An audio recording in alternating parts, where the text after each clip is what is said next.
जाओ, निकल जाओ मेरे घर से। जब पैसे कमा लो तभी घर आ जाना। मैं बेचारी अपनी चाची के घर से निकाले जाने पर रेड लाइट एरिया पहुंच गई थी, जहां लड़कियां खड़ी होकर गाड़ी वाले का इंतजार करती और जब गाड़ी आती वो उसमें बैठ जाती और फिर थोड़ी देर बाद वो गाड़ी से उतरती तो उन्हें ढेर सारे पैसे मिलते। मैं मासूम भी उन्हीं के साथ जाकर लाइन में खड़ी हो गई थी कि एक बहुत बड़ी गाड़ी मेरे पास आकर रुकी।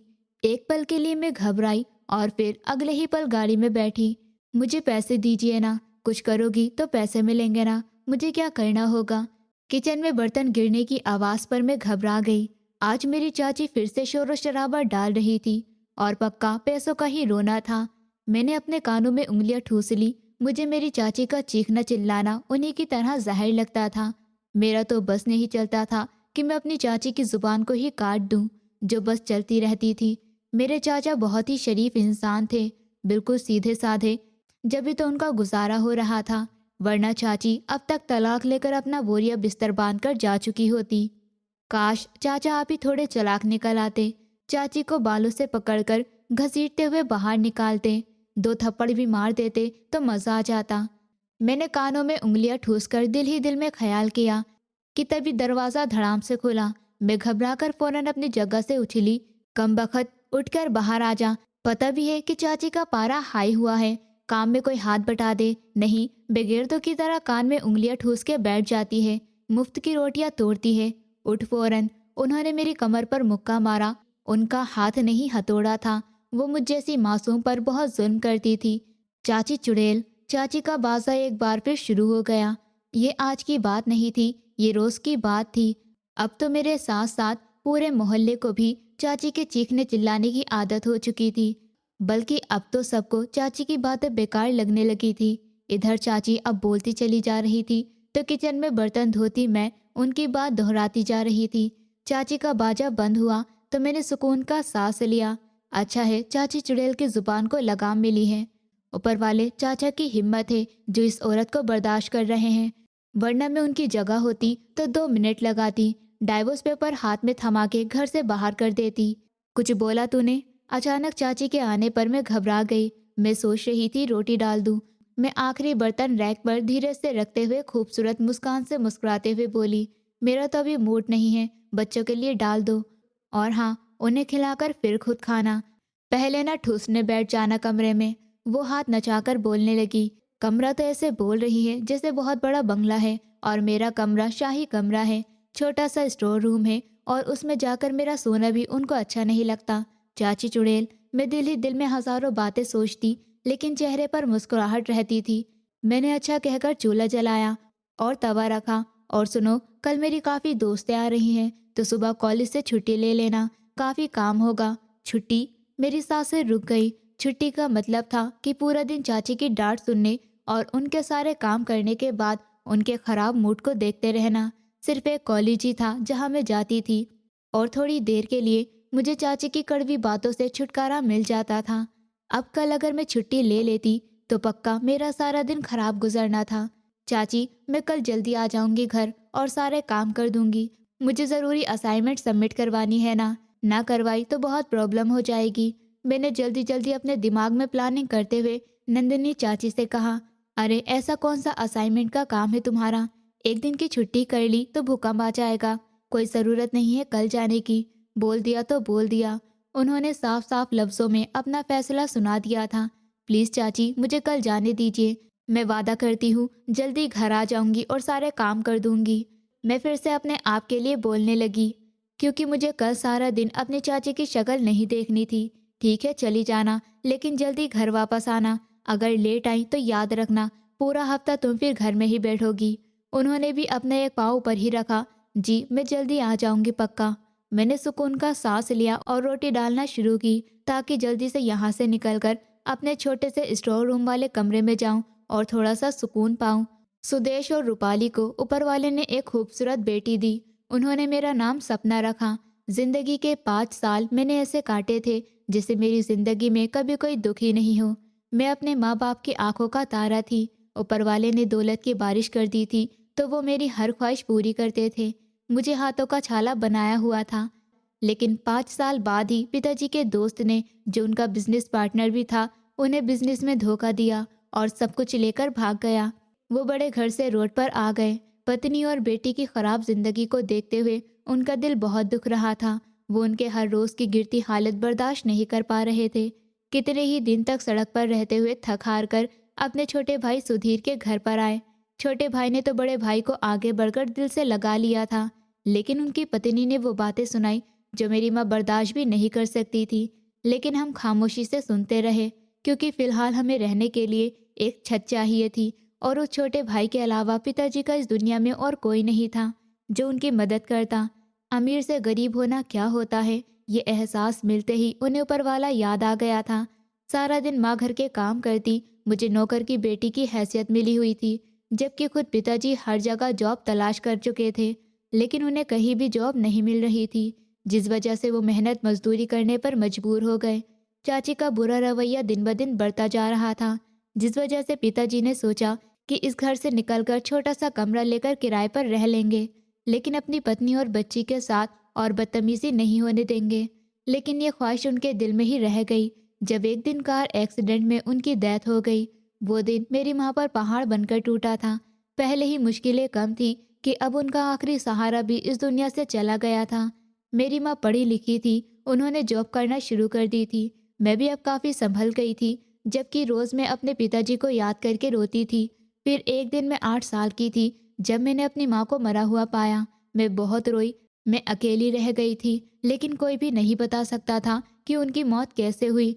मैंने सिर्फ डॉक्टर को यही कहते सुना था कि उनके दिमाग की कोई नस फट गई है। मैं मासूम क्या समझ पाती कि ये सब क्या है। बस मुझे तो इतना मालूम था कि अब मेरे सर पर माँ बाप का साया नहीं रहा। अब मैं हमेशा हमेशा के लिए अपने चाचा चाची की नौकरानी बन गई हूँ। मैं जब 12 साल की हुई तो ऊपर वाले ने मेरी चाची को 2 जुड़वा बच्चे दिए, और तब से ही चाची के पैर जमीन पर नहीं टिक रहे थे। पता नहीं उन्होंने कौन सी जंग जीत ली थी, लेकिन उन दोनों बच्चों में एक चीज़ की प्रॉब्लम थी कि अगर एक को भूख लगती थी तो दूसरे को भी लगती थी। अगर एक को दर्द होता था तो दूसरे को भी होता था। उन दोनों का चेहरा बिल्कुल एक जैसा था, लेकिन एक चीज़ थी, एक एक्टिव था तो दूसरा बहुत ज़्यादा लेजी था। वक्त गुजरता गया, मैंने अपनी माँ की जगह संभाल ली। सिर्फ इतना फ़र्क था कि मैंने अपने चाचा से पढ़ाई की बात की थी कि मैं सब कुछ करूँगी, लेकिन बस मेरी पढ़ाई न रोकी जाए। और इसी वजह से चाचा ने मेरी पढ़ाई के मामले में किसी भी तरह का कॉम्प्रोमाइज़ नहीं किया था। मैं घर के किसी भी मामले में इंटरफेयर नहीं करती थी, लेकिन मुझे पढ़ाई से नहीं रोका गया। ये उनकी एक मेहरबानी थी। मुझे पढ़ने का बहुत शौक था, यही वजह थी कि मैं अब कॉलेज में स्कॉलरशिप पर पढ़ रही थी। इसी वजह से चाचा ने कभी कोई मसला खड़ा नहीं किया, लेकिन वो काम के मामले में मुझे बिल्कुल भी नहीं छोड़ती थी। एक तो मेरी कामयाबी देखकर वो अक्सर मुझे जलती थी, लेकिन जानती थी कि अगर उन्होंने मुझे कॉलेज आने से रोका तो उन्हें पति की डांट सुननी पड़ेगी। मैं 19 साल की हो चुकी थी और मैं बीएससी के फर्स्ट सेमेस्टर में थी, जबकि चाचा के दोनों जुड़वा बेटे सोनू और मोनू 7 साल के हो गए थे। सुमित बेटा, इतनी जल्दी कहाँ जा रहे हो? बेटा नाश्ता तो करके जाओ।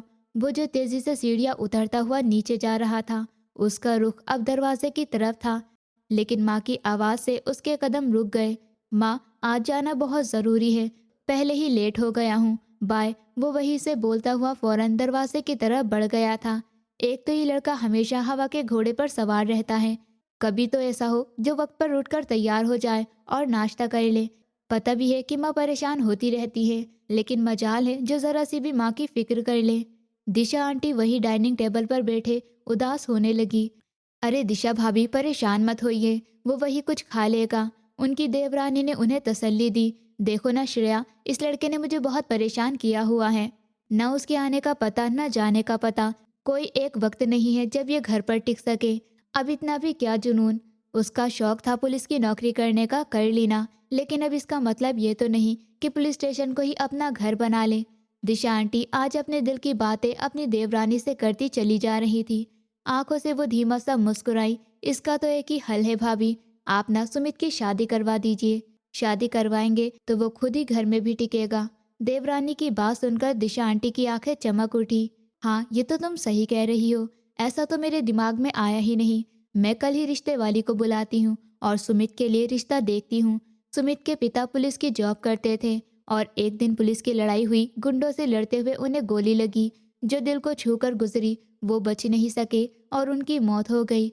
उन्हें खोने के बाद दिशा आंटी की मर्जी नहीं थी कि अपने बेटे को पुलिस की नौकरी ज्वाइन करने देती, लेकिन उनके बेटे को पुलिस की वर्दी से मोहब्बत देखते हुए वो छोटा सा था तब से अपने बाप की वर्दी से मोहब्बत करता था। बाप के इस दुनिया से चले जाने के बाद वो बाप की वर्दी को अपने सीने से लगाकर रात को सोता था और उसका एक ही मकसद था कि अपने बाप की तरह पुलिस ऑफिसर बनना।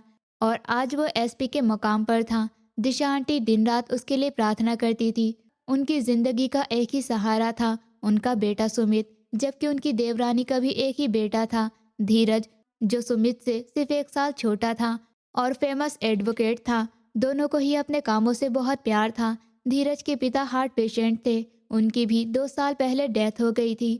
अब उन दोनों हाउसवाइफ की लाइफ अपने अपने बच्चों के आसपास घूम रही थी। श्रेया, मैं क्या सोच रही थी, ऐसे घर में ना शादी कर लेते हैं जो 2 बहनें हो और हमारे दोनों बेटे से शादी कर ले। सुमित और धीरज की हम एक ही घर में शादी कर लेते हैं। तुम्हारा क्या ख्याल है?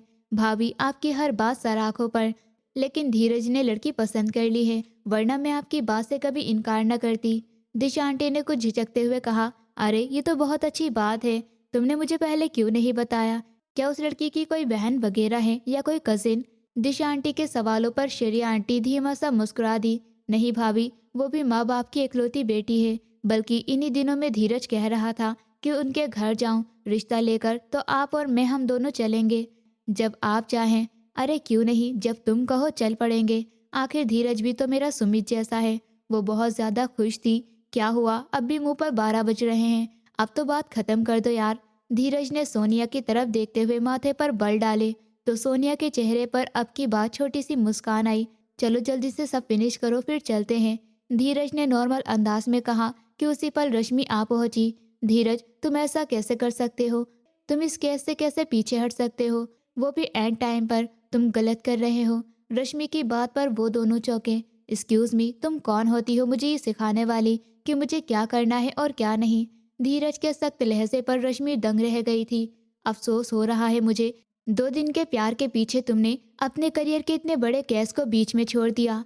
How dare you talk to me like that. अचानक से धीरज को गुस्सा आया। वो अपनी जगह से खड़ा होता रश्मि पर चिल्ला दिया। वहां मौजूद लोगों ने भी उन दोनों को बहस करते देखा। दोनों ही मशहूर एडवोकेट थे और दोस्त भी, लेकिन जब से सोनिया धीरज की जिंदगी में आई थी दोनों के बीच में लड़ाइयाँ होती रहती थी और इस हद तक बढ़ गई थी कि ये दोनों अब एक दूसरे की छोटी सी बात भी बर्दाश्त नहीं कर पाते थे। आगे से मेरे किसी मामले में इंटरफेयर मत करना, समझी तुम? लीव। इससे पहले कि रश्मि फिर कुछ बोलती, धीरज ने उसे वहां से जाने के लिए बोल दिया।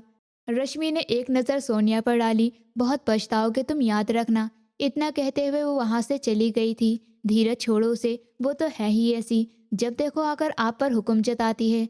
आपको अपनी कठपुतली बनाया हुआ है। अब आप इसके इशारे पर नाचते नहीं है ना, इसलिए उसको तकलीफ हो रही है। सोनिया की बात पर धीरज ने मुश्किल से मुठ्ठियां मींचते हुए सख्त लहजे में कहा, चलो यहाँ से चले। और हाँ, मम्मी से बात हो गई है मेरी, नेक्स्ट वीक तक वो रिश्ता लेकर आएंगे तुम्हारे घर, अपनी मम्मी को बता देना, धीरज ने उठते हुए कहा। एक लम्हे को सोनिया के चेहरे का रंग उड़ा, लेकिन अगले ही पल वो मुस्कुरा दी। हाँ हाँ क्यों नहीं, मैं मम्मी को बता दूंगी। जब आपने आना हो तो मुझे बता देना, मैं ऐसा वेलकम करूंगी अपनी होने वाली सासू माँ का। वो उसका बाजू थामे वहां से निकल गई थी। सर, फाइनली मुजरिम ने अपना जुर्म अपना लिया है, इंस्पेक्टर रोहन ने अंदर आते हुए सुमित को इन्फॉर्म किया। 3rd डिग्री पर आकर हर मुजरिम अपना जुर्म अपना लेता है, इंस्पेक्टर रोहन, सुमित ने सर हिलाते हुए कहा। सर, आपके सामने आज तक कोई मुजरिम टिक नहीं पाया, तो वो कैसे टिक पाता? इंस्पेक्टर रोहन की बात पर वो फाइल खोल चुका था कि जब भी उसके मोबाइल पर कॉल आने लगी। रश्मि कॉलिंग, ये मुझे क्यों कॉल कर रही है?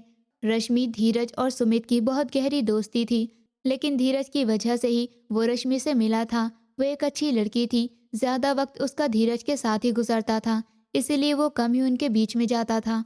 उसे लगता था कि वो दोनों एक दूसरे को पसंद करते हैं, लेकिन जब धीरज ने रश्मि की जगह किसी और को चूज किया तो सब हैरान रह गए थे, पर फिर भी सब खुश थे। क्या हुआ? कॉल रिसीव करते ही वो रश्मि से अब बात करने लगा तो इंस्पेक्टर रोहन बाहर निकल गए। सुमित, तुम अपने दोस्त को समझा लो, उसका दिमाग खराब हो गया है। रश्मि अपने ऑफिस में बैठी सुमित से बात करती अपना माथा भी मसल रही थी। उसका दिमाग बहुत खराब हो रहा था। धीरज ने पहली बार उसे इतनी बुरी तरह हर्ट किया था कि वो सुमित से बात करने पर मजबूर हो गई थी। क्या हुआ सुमित को? मैटर बहुत सीरियस लगा। तुम्हारे दोस्त की आंखों पर उस लड़की के प्यार की पट्टी बन गई है कि उसने इस इम्पोर्टेंट केस को पीछे छोड़ दिया। कौन सा? राहुल का? सुमित भी बहुत अच्छे से इस केस के बारे में जानता था। हाँ सुमित, उससे कह देना वो ये केस छोड़ रहा है तो शौक से छोड़ दे, लेकिन मैं इस केस से पीछे नहीं हटूंगी। मैं कल अदालत भी जाऊंगी, ये केस मैं अकेली लड़ूंगी और उस इंसान राहुल चौधरी जिसको वो बचाने की कोशिश कर रहा है, उसको तो मैं सज़ा दिलवा के ही दम लूंगी। रिया को इंसाफ ज़रूर मिलेगा। उसने गुस्से से कॉल काट दी। ये एक रेप केस था। मासूम गरीब लड़की रिया का रेप हुआ था, जिसका इल्ज़ाम राहुल चौधरी पर लगा था। राहुल चौधरी सोनिया का रिश्तेदार था और उसका हर तरह से वो साथ दे रही थी। यही वजह थी कि उसने धीरज से कहकर उसे इस केस से हटवा दिया। अब रश्मि अकेले ही ये केस लड़ने वाली थी। उसने देर रात तक इस केस पर काम किया। कल इस केस की आखिरी सुनवाई थी। वो ऐसे में धीरज की जगह अब खुद केस लड़ने वाली थी, इसलिए अपनी तैयारी पूरी करके जाना चाहती थी। अभी वो अपना काम पूरा करके ऑफिस के लिए निकली ही थी। तेज बारिश ने उसे थोड़ी ही देर में भिगो दिया। वो अपनी गाड़ी की तरफ बढ़ते हुए भीग चुकी थी। अभी वो गाड़ी में बैठने ही लगी थी कि उसे दो आदमियों ने घेर लिया। वो उन्हें देखकर घबरा गई। अगले ही लम्हे एक आदमी ने उसे क्लोरोफॉर्म सुंघाकर बेहोश कर दिया और बहुत ही आसानी से वो रश्मि को वहां से उस गाड़ी में लेकर निकल गए थे। रश्मि को उन्होंने एक रूम में बंद कर दिया था। वो बेहोश थी और इस सब के पीछे सिर्फ एक ही इंसान थी, सोनिया। बस अब कल का दिन गुजर जाए तो ये मामला हमेशा के लिए खत्म हो जाएगा। फिर हमें एक होने से कोई नहीं रोक सकता। राहुल की बातों ने सोनिया को एक सुकून दिया था। Yes my love. वो उसकी तरफ बढ़ी, उसके गले में बाहें डाले उसके होठों पर झुकी थी। इतना सुनहरी मौका राहुल चौधरी कैसे जाने देता? जी हाँ, राहुल चौधरी और सोनिया एक दूसरे से प्यार करते थे और सोनिया धीरज से मोहब्बत का झूठा नाटक कर रही थी ताकि वो राहुल के खिलाफ केस न लड़े। शुरू में तो वो नहीं माना, लेकिन फिर आखिर सोनिया के आंसुओं की वजह से वो पहली बार एक जीते हुए केस से पीछे हटा था। वो वकील इतना बड़ा बेवकूफ़ निकलेगा अंदाज़ा नहीं था। उसे वकील बना किसने दिया जो तुम्हारी मोहब्बत के झूठे जाल को नहीं समझ सका? राहुल ने मजाक उड़ाया। मोहब्बत नहीं, मासूमियत। वो मेरी मासूमियत में जकड़ गया था। खैर वो तो साइड पर हो गया। अब कल तक ये यहाँ बेहोश रहेगी। केस की आखिरी सुनवाई के बाद इसे भी छोड़ देंगे, लेकिन थोड़ा सबक सिखाकर। चलो हम आज ही जीत का जश्न मनाते हैं। राहुल चौधरी ने सोनिया को अपनी बाहों में भरा। राहुल ऐसे नहीं, एक बार इस केस से निकल जाओ, फिर हम शादी कर लेंगे और तब। अरे मेरी जान, क्यों फिक्र करती हो? मैं तुम्हारा ही हूँ। जब कहोगी शादी कर लेंगे, पर अभी मुझे मत रोकना। आज तुमने मुझे बहका दिया है। याद रखना, तुम सिर्फ मेरी हो, सिर्फ मेरी। वो उसे अपनी बाहों में जकड़कर एक रूम में लेकर बढ़ गया था। वो रोकती रह गई, लेकिन राहुल की मर्जी के आगे उसकी एक नहीं चली। वो बिना किसी रिश्ते के एक दूसरे को अपना बना चुके थे। सुमित और धीरज के बीच इसी केस को लेकर बहस हो गई। सुमित, वो तुम्हें मेरे खिलाफ भड़का रही है और तुम भड़क रहे हो। उसे बर्दाश्त नहीं हो रहा था कि उसका कजिन उससे लड़ रहा है। बेहतर होगा तुम इस मैटर में ना पड़ो। मैं नहीं पढ़ना चाहता इस मैटर में, लेकिन एंड टाइम पर अपने ही केस से पीछे हटना तुम जानते हो तुम्हारे करियर पर कितना बड़ा असर पड़ेगा। मैं सब संभाल लूंगा, तुम टेंशन मत लो। आज पहली बार दोनों एक दूसरे से बहस कर रहे थे और दोनों की माएँ भी परेशान थी कि आखिर ऐसी क्या बात हो गई कि पहली बार दोनों एक दूसरे से इतनी बुरी तरह उलझ रहे थे। और बहस ज़्यादा बढ़ती हुई देखकर आंटी ने दोनों को अपने अपने कमरों में भेजा। ऊपर वाला जाने किसकी नज़र लग गई हमारे बेटे को। एक दूसरे पर जान निसार करने वाले आज एक दूसरे से बहस कर रहे हैं, लड़ रहे हैं। कोई बात नहीं भाभी, किसी चीज़ का गुस्सा होगा, परेशान मत होइए, ठीक हो जाएगा सब। धीरज अपने कमरे में जाकर इधर उधर चलकर अपने गुस्से को कंट्रोल करने की कोशिश कर रहा था। उसे बार बार रश्मि पर बहुत गुस्सा आ रहा था, जिसने सुमित के कान भरे थे। और पहली बार वो दोनों कजिन आपस में बहस कर रहे थे। धीरज ने आगे बढ़कर मोबाइल उठाया और रश्मि को कॉल मिला दी। कॉल जा रही थी, लेकिन रश्मि फ़ोन नहीं उठा रही थी। एक कॉल, दो कॉल, लगातार तीसरी कॉल से न जाने कितनी ही कॉल वो करता रहा। ऐसा नहीं हो सकता था कि वो रश्मि को कॉल करे और वो कॉल अटेंड न करे। चाहे कितनी ही नाराज़ी हो उनके बीच, कितनी ही मिसअंडरस्टैंडिंग भी हो, लेकिन वो फ़ोन ज़रूर पिक करती थी। और इस वक्त उसका कॉल पिक न करना धीरज को और गुस्सा दिला रहा था और वो गुस्से से गाड़ी की चाबियां उठाकर उसके फ्लैट की तरफ बढ़ गया। वो अकेले ही रहती थी। बहुत पहले उसके माँ बाप की एक कार एक्सीडेंट में डेथ हो गई थी। उसकी आंटी ने ही उसकी परवरिश की थी। 1 साल पहले उसकी आंटी भी इस दुनिया से चली गई थी। अब कोई भी उसका अपना नहीं था। धीरज और सुमित ही उसके दोस्त थे और वो भी शायद अब नहीं रहे थे। वो उसके फ्लैट के बाहर खड़ा लोग देखकर परेशान हुआ। रात काफ़ी हो गई थी, तो क्या वो अभी तक घर वापस नहीं आई थी? उसने फिर से रश्मि को कॉल मिलाई। कॉल फिर से जा रही थी और इस बार कॉल रिसीव हो गई। रश्मि कितनी देर से बेहोश थी उसे अंदाजा नहीं था। उसका बैग उसके पास नहीं था, लेकिन रश्मि के ब्लेजर में एक छोटी सी पॉकेट थी जिसमें वो अपना मोबाइल रखा करती थी। अभी भी लगातार उसे मोबाइल पर कॉल आ रही थी, जिससे उसका दिमाग जागा। कुछ पल तो वो होश आने में लगा गई थी, पर जब पूरी तरह होश में आई तो वो उठकर बैठी। वो छोटा सा कमरा था। कमरा अंधेरे से डूबा हुआ था। उसके हाथ पैर बंधे हुए थे। उसे याद आ रहा था कि उसे बेहोश करके कोई आदमी यहाँ लाया था। मोबाइल पर फिर से कॉल आने लगी तो वो चौंकी और अपने दांतों की मदद से वो मोबाइल को बाहर निकालते उस पर धीरज की कॉल आता देखकर गुस्से से आंख बंद कर गई थी। उसका दिल चाह रहा था कि कॉल रिसीव ना करे, पर इस वक्त वो मुश्किल में फंसी हुई थी और जान से ज्यादा उसे इज्जत का खतरा था, क्योंकि वो नहीं जानती थी कि उसे किडनैप करने वाला कौन है। बंदे हाथों से कॉल रिसीव करते हुए बहुत मुश्किल से मोबाइल कान तक लाई। कहाँ हो तुम? सैर करने निकली हो? पार्क में एंजॉय कर रही हो? वो ताना मारकर बोला। कहाँ हो? फौरन घर आओ अभी इसी वक्त। वो गुस्से में बोला था। तुम इस वक्त मेरे घर क्या कर रहे हो? वो भी गुस्से से बोली। पहले तुम यहाँ पहुँचो फिर बताता हूँ, अभी तो नहीं आ सकती मैं। रश्मि सिर झटक कर बोली। क्यों, ऐसा भी कौन सा काम कर रही हो इतनी रात के वक्त? वो इससे पहले धीरज को जवाब देती उसे बाहर कदमों की आवाज़ सुनाई दी थी। धीरज, मैं किडनैप हो गई हूँ, मुझे नहीं पता कि मैं कहाँ हूँ। वो जल्दी से धीमी आवाज़ में बोली। झूठ मत बोलो धीरज, वो उससे प्यार से बोली। उसका दिल धड़कने लगा। कहाँ हो रश्मि? अब की बार धीरज के लहजे में डर था। पता नहीं, मैं लोकेशन ऑन कर रही हूँ। रश्मि ने लोकेशन ऑन करते ही कॉल को वीडियो कॉल पर ले लिया। हल्की रोशनी में धीरज उसे देखने लगा। वो किसी अंधेरे कमरे में थी, जबकि धीरज ने फौरन गाड़ी उसी लोकेशन की तरफ मोड़ दी। मैं आ रहा हूँ, डरना मत। वो रश्मि की आंखों में आंसू देकर उसे हौसला दे रहा था। वो गहरा सांस भरते हुए धीमा सा मुस्कुराकर हाँ कहकर इशारे में सर हिला गई। धीरज फोन पर सुमित को भी रश्मि की किडनैप के बारे में बता चुका था। धीरज, मुझे कॉल बंद करनी होगी, वो लोग अंदर। रश्मि, बस मैं पहुंच गया, अपनी हिफाजत। वो कॉल काटे बिना वीडियो हटाती सिर्फ कॉलिंग पर रखे मोबाइल छुपा गई थी। धीरज समझता हुआ बिल्कुल चुप हो गया। अंदर आने वाले 2 लोगों को देखकर रश्मि की आंखें हैरत से फटी की फटी रह गई थी। तुम दोनों एक साथ? हाँ, हम एक साथ। लड़की की आवाज़ सुनकर धीरज चौंका। वो इस आवाज़ को लाखों में भी पहचान सकता था, पर उसे यकीन नहीं आया। तुम्हारी आसानी के लिए बता दूं, ये मेरी गर्लफ्रेंड है और रिलेशनशिप में है हम दोनों। राहुल की बात सुनकर रश्मि हंसने लगी। बहुत अच्छा, जैसी ये है उसे तुम ही डिजर्व करते हो, धीरज नहीं। सोनिया ने अपना हाथ उठाकर उसके मुंह पर दे मारा। शट अप, अपनी जुबान बंद रखो। सोनिया की बात पर रश्मि की आंखों में नफरत आई। तुम चाहे जो मर्जी कर लो, लेकिन अपने इस यार को बचा नहीं पाओगी। ये एक रेपिस्ट है, इसे सजा मिलकर रहेगी, और पक्का तुमने भी अपने आप को इसके सामने लुटा दिया होगा। उसकी बात पर सोनिया घबराई। चलो सोनिया यहाँ से। राहुल उसे अपनी तरफ खींच गया। रिया प्रेग्नेंट है और उसके बच्चे का बाप ये तुम्हारा यार है। ये तो एक केस सामने आया है, और ना जाने इसने कितनी लड़कियों के साथ अपने रिलेशंस, अपनी बकवास। इससे पहले कि रश्मि अपनी बात पूरी करती, रुको राहुल, बहुत शौक है इसे बोलने का, जरा इसको भी तो उस गंदगी का हिस्सा बनाते हैं। ये लो तुम वीडियो बनाओ। वो उसे मोबाइल देते हुए खुद रश्मि की तरफ बढ़ी और उसका ब्लैक कोट उतारकर दूर फेंका। दूर हटो, खबरदार मुझे छुआ तो। सोनिया ने उसे बालों से पकड़ते हुए 2-3 थप्पड़ और मारे। बहुत आगे तेरे अंदर, अब तेरी वीडियो बनेगी और वो वायरल होगी, हर कोई तेरे जिस्म के नज़ारे लेगा।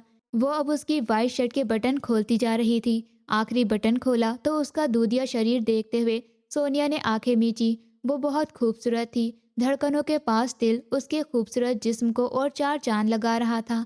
सोनिया तो अंदर तक जल के रह गई थी। सोनिया, ऊपर वाले से डरो। एक लड़की होकर दूसरी लड़की के साथ ऐसा कैसे कर सकती हो? मैं क्या कर सकती हूँ तुम सोच भी नहीं सकती। वो उसकी शर्ट एक कांधे से दूर सरका गई थी कि तभी बाहर कार की आवाज़ सुनते ही वो दोनों बुरी तरह चौंक गए। निकलो यहाँ से, छोड़ो उसे। राहुल सोनिया को खींचता हुआ वहां से लेकर बाहर निकला, जबकि मैं वही बैठी अपनी हालत पर आंसू बहा रही थी। अपनी शर्ट को आगे करना चाह रही थी, लेकिन वो खुद के बंधे हाथों से अपने हाथ को ढक भी नहीं सकती थी। धीरज अंदर आया तो रश्मि ने सर उठाकर उसे देखा। उसकी हालत देखकर वो एक पल को आंखें मीच गया। राहुल के आदमी पकड़े जा चुके थे और वो दोनों खुद फरार होने में कामयाब हो गए थे। धीरज ने फौरन आगे बढ़ते हुए उसकी शर्ट उसके ऊपर ठीक करते हुए उसके बटन बंद किए। वो पूरी भीगी हुई थी। उसके हाथ पैर खोले और उसका मोबाइल उठाते हुए अपनी पॉकेट में रख लिया और उसे अपना कोट पहनाया कि वो पूरी तरह उस कोट में छुप गई थी। और एक ही झटके से उसे अपनी गोद में उठाते हुए बाहर आया, जहां सुमित उनका वेट कर रहा था। रश्मि की हालत देखकर वो समझ गया था, इसीलिए पीछे हट गया। धीरज उसे लेकर गाड़ी की तरफ बढ़ा और कुछ देर बाद वो उसे लेकर फ्लैट पर ले जाने के बजाय अपने घर ले आया। मुझे मेरे घर छोड़ दो, वो आंसू रोकते हुए बोली। हाँ, ताकि फिर वो तुम पर अटैक करें। वो माथे पर बल डाले बोला, तो यहाँ लाने का क्या मकसद है? वो घबराई थी, कुछ पल खामोश रही। शादी करूंगा तुमसे। उसकी अचानक बात पर रश्मि का दिल बुरी तरह धड़का था। पर मुझे तुमसे कोई रिश्ता, ये फैसला बाद में कर लेना। अंदर चलो, वो सीट बेल्ट खोलता हुआ बोला। इस हालत में आंटी ने मुझे देखा तो वो क्या सोचेंगी मेरे बारे में? मैं नहीं जा रही। वो दूसरी तरफ से आता हुआ उसे नीचे उतारता हुआ उसके हाथ थाम गया।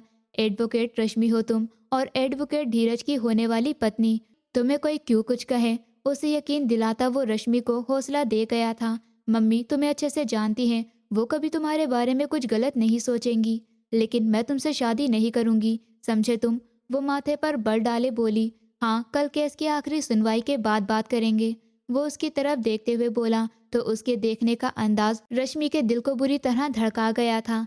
इधर मेरा हाथ बुरी तरह से जल गया था। एक हफ्ता पहले ही मैंने चाची की सारी दोस्तों की शानदार दावत पर बहुत कुछ बनाया था, लेकिन आज एक छोटी सी गलती पर मेरी चाची ने मेरा हाथ बुरी तरह जला दिया था।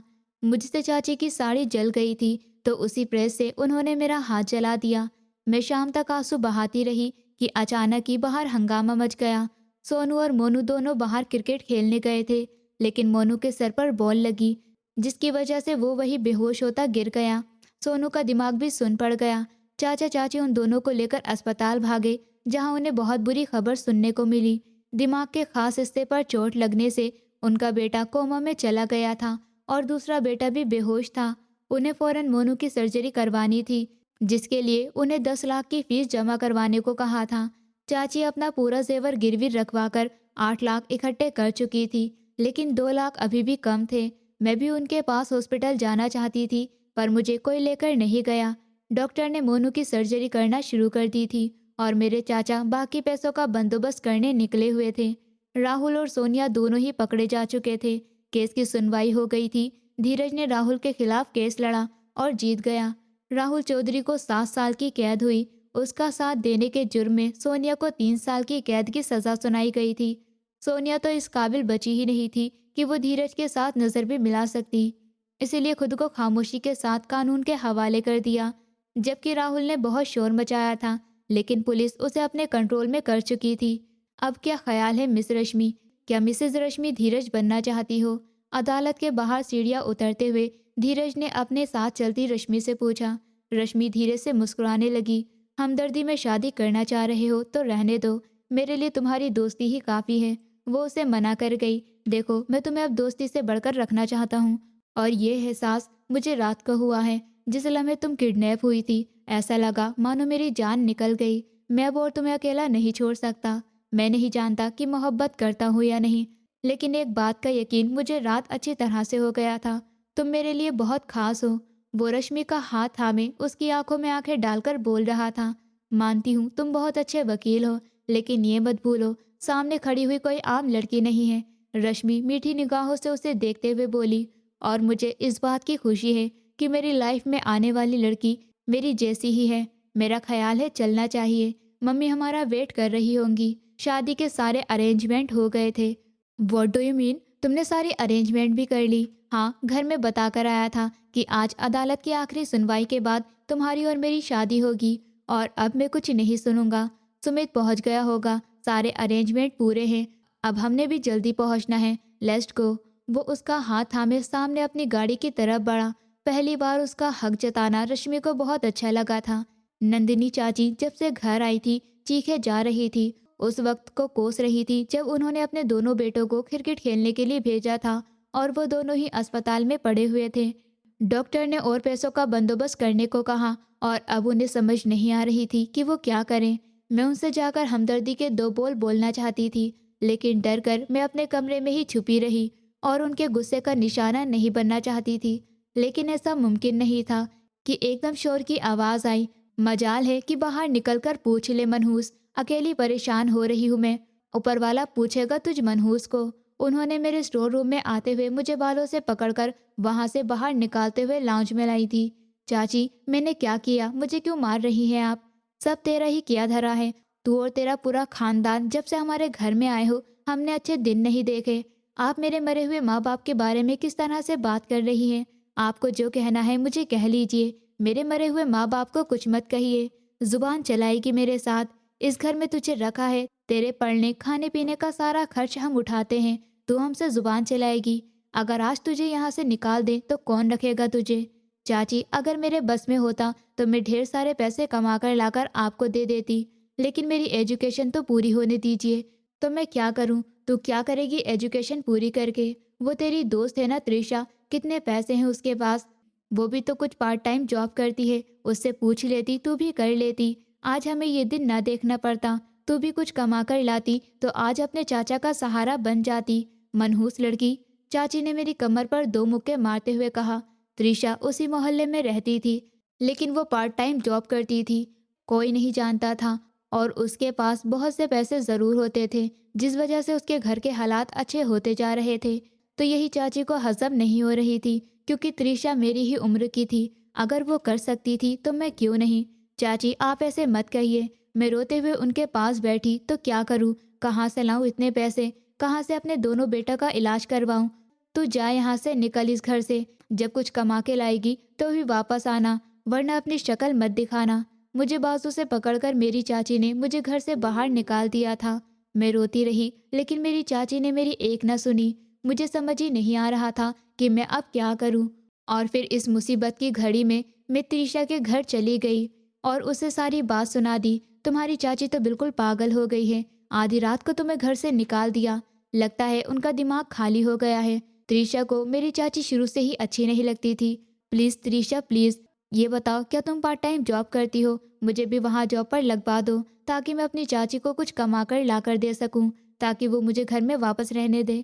तुम पागल हो गई हो, ऐसी वैसी कोई जॉब नहीं है। प्लीज़ इनकार मत करो। मैं रो रही थी तो त्रिशा सोच में पड़ गई। सपना, तुम घर जाओ, मैं तुम्हें क्या कह रही हूँ? त्रिशा ने मुझे डांटा। त्रिशा, चाची ने मुझे घर से निकाल दिया है, अब मैं कहाँ जाऊँ? अच्छा ठीक है, आज रात रुक जाओ, मम्मी से मैं बात करूँगी। वो सुबह को तुम्हारी चाची से बात करेंगी और तुम्हारे घर वापस छोड़ आएंगी। त्रिशा ने बात खत्म कर दी, लेकिन वो ये नहीं जानती थी कि वो जैसे ही अपने काम के लिए निकलेगी कि मैं भी उसका पीछा करते हुए वहां पहुंच जाऊंगी।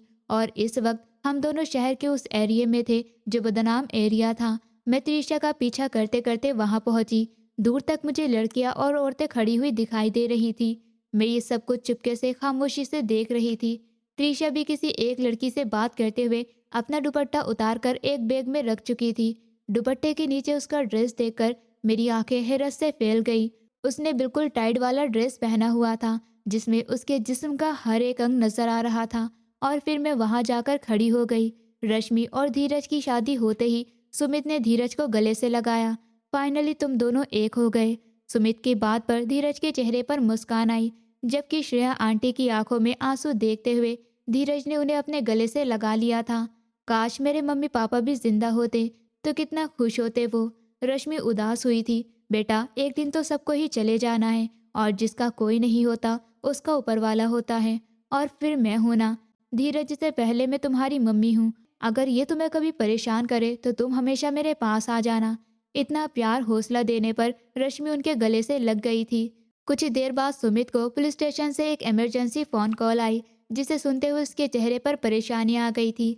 लेकिन वो घर में किसी को भी कुछ बताकर खुशी खराब नहीं करना चाहता था, इसलिए बिना किसी से कुछ कहे वो पुलिस स्टेशन के लिए निकल गया था। जहां पहुंचकर उसे पता चला कि राहुल सोनिया को अपनी ढाल बनाकर उसे जख्मी करता पुलिस स्टेशन से फरार हो गया है और इस वक्त सोनिया हॉस्पिटल में थी, जबकि पुलिस राहुल चौधरी के पीछे थी। उसकी लोकेशन पता चलते ही सुमित भी अपनी गाड़ी की डायरेक्शन उसकी लोकेशन की तरफ करते हुए दौड़ चुका था। मैं काफ़ी देर से वहाँ पर खड़ी सारी एक्टिविटीज़ देख रही थी। हर थोड़ी देर बाद एक गाड़ी वहाँ से गुजरती और एक लड़की के पास खड़ी होती। वो लड़की उस गाड़ी में बैठती और कुछ ही देर बाद वो गाड़ी उसे वापस उतारने आती तो उससे पैसे मिलते। क्या कमाल का काम है। पहली बार देखा है कि सवारी को किराया देने के बदले गाड़ी वाला उसको पैसे दे रहा है।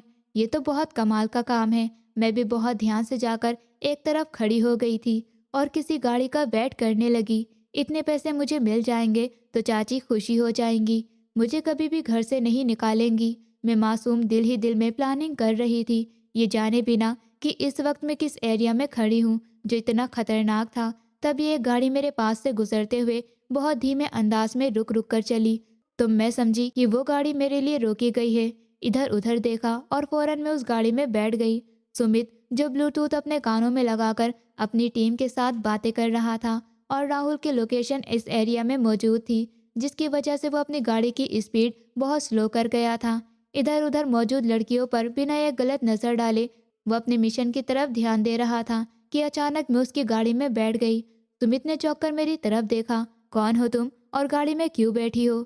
वो इस वक्त पुलिस की गाड़ी में नहीं था, वरना तो कोई भी लड़की उसकी तरफ ध्यान न देती। मुझे पैसे दीजिए ना, मैं आगे बढ़कर हाथ फैला रही थी। अगले ही पल सुमित के दिमाग में कुछ हुआ। वो एक रेड लाइट एरिया में मौजूद था। उसने परेशानी से अपने साथ बैठी मुझे देखा, जो दिखने में 18-19 साल की लग रही थी, और इन कामों में कैसे फंस गई। सुमित के माथे पर दो बल पड़े। किस चीज़ के पैसे चाहिए तुम्हें? वो गुस्से से बोला कि मैं एकदम सहम कर गाड़ी के दरवाजे से जा लगी। डांट क्यों रहे हैं? नहीं देने तो गाड़ी क्यों रोकी थी? मैं नाराज होकर बोलती हुई मुंह फेर गई थी कि तभी सुमित की नज़र मेरे चेहरे पर जा ठहरी। किसी भी किस्म का कोई मेकअप नहीं था और मासूम सा चेहरा जिस पर थप्पड़ का निशान दिख रहा था। उसे देखते हुए सुमित के दिल को कुछ हुआ। किसके कहने पर बैठी हो मेरी गाड़ी में? अब की बार वो उसने धीमी आवाज़ में कहा। अपनी मर्जी से। मुझे पता है यहाँ से पैसे मिलते हैं। हर गाड़ी वाला किसी न किसी लड़की को गाड़ी में बिठाता है और फिर थोड़ी देर बाद उसे उतारने पर ढेरों पैसे देता है। अब आपके देने का वक्त आया तो आप इनकार कर रहे हैं। वो मेरी बातों से अंदाज़ा नहीं लगा सका कि मैं सच में इस सब का मतलब जानती भी हूँ या नहीं। जो मैं कह रही थी अभी, इससे पहले कि वो कोई जवाब देता कि उसकी नज़र सामने ही राहुल पर जा ठहरी। उसका इस एरिया में पुराना याराना था। उसने खुद को बचाने के लिए यहाँ पर आना सही समझा। राहुल भी सुमित को देख चुका था, इसलिए उसने स्पीड से भागना शुरू कर दिया। सुमित ने गाड़ी को फुल स्पीड में दौड़ाया। सीट बेल्ट बांध लो, वो मुझे घूरते हुए बोला। मैं एकदम होश में आई और जब सुमित के हाथ में गन देखी तो मैं वही जम गई। मेरा सांस ऊपर से नीचे होने लगा था। धीरज रूम में आया तो रश्मि ड्रेसिंग मिरर के सामने खड़ी अपनी ज्वेलरी उतार रही थी। वो सोफे पर जाकर बैठ गया और उसे देखने लगा। वो अब उसका पति बन गया था तो देखने का अंदाज ही बदला बदला सा लग रहा था। वो मुझे इन ज्वेलरी में उलझन हो रही थी, इसलिए उतार रही हूँ। वो अपनी ज्वेलरी ड्रेसिंग टेबल पर रखते हुए सफाई देने लगी। धीरज जानता था कि उसे किसी भी तरह की ज्वेलरी से एलर्जी है। उसके जिस्म पर रेड निशान पड़ जाते हैं, इसलिए उसने बिल्कुल नहीं रोका। हाँ, हो गया हो तो यहाँ आओ। वो उसे अपने तरफ इशारा करके बुला रहा था। लहंगे में देखकर धीरज का दिल जिस तरह बेकाबू हो रहा था, ये सिर्फ वही जानता था। वो दुपट्टा खुद पर ओढ़ती धीरे धीरे उसकी तरफ बढ़ी। यहाँ बैठो। अगले ही पल धीरज ने उसे अपनी टांग की तरफ बैठने का इशारा किया। धीरज, वो घबराई। क्या? मुझे नींद आ रही है, मैं सोने जा रही हूँ।